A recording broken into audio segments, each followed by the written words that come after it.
بسم اللہ الرحمن الرحیم۔ السلام علیکم۔ حضرت امام مہدی علیہ السلام کا ظہور۔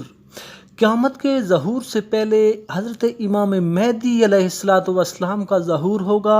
امام مہدی کا ظہور قیامت کی بڑی نشانیوں میں سے ایک نشانی ہے۔ نبی پاک صلی اللہ علیہ وآلہ وسلم نے فرمایا کہ میری امت کے آخر میں ایک خلیفہ ہوگا جو بلا گنے اور بلا شمار کیے مال تقسیم کرے گا۔ اس خلیفہ کے نام اور نسب کی وضاحت بھی بہت سی احادیث میں ملتی ہے۔ نبی پاک صلی اللہ علیہ وآلہ وسلم نے فرمایا کہ دنیا اس وقت تک ختم نہ ہوگی جہاں تک کہ میرے اہل بیت سے ایک شخص عرب کا بادشاہ ہوگا جس کا نام میرے نام پر یعنی محمد ہوگا اور اس کے والد کا نام میرے باپ پر یعنی محمد عبداللہ ہوگا۔ نبی پاک صلی اللہ علیہ وسلم نے فرمایا کہ یہ بادشاہ ایسا ہوگا جو زمین کو عدل و انصاف سے بھر دے گا۔ نبی پاک صلی اللہ علیہ وسلم نے فرمایا مہدی میری بیٹی حضرت فاطمہ رضی اللہ تعالی عنہا کی اولاد سے ہوگا، مہدی مجھ سے ہوگا۔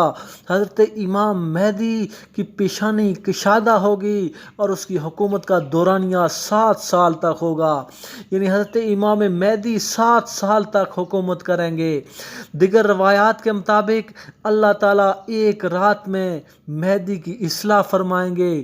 رسول اللہ صلی اللہ علیہ وآلہ وسلم نے فرمایا حجر اسود اور مقام ابراہیم کے درمیان ایک آدمی سے بیعت لی جائے گی، یعنی یہ حضرت مہدی کی طرف اشارہ ہے، اور بعد میں بیت اللہ کی حرمت اسی کے پاسبان پامال کریں گے۔ نبی پاک صلی اللہ علیہ وسلم نے فرمایا جب کعبہ کی حرمت پامال ہوگی تو پھر نہ پوچھو کیا ہوگا۔ حبشی آئیں گے جو سب کچھ برباد کر دیں گے اور ایسے ویران کر دیں گے کہ پھر اسے آباد نہ کیا جا سکے گا، اور یہ لوگ اس کا خزانہ نکال کر لے جائیں گے۔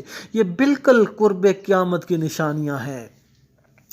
ناظرین، اس ویڈیو کو لائک کریں اور نمل ٹی وی کو سبسکرائب کریں اور بیل آئیکن کو ضرور پریس کریں، کیونکہ ہم روزانہ ایسی ہی اسلامی معلوماتی ویڈیوز لاتے رہتے ہیں۔ تو مزید معلومات آئندہ پیش کی جائیں گی۔ اگلی ویڈیو تک اللہ حافظ۔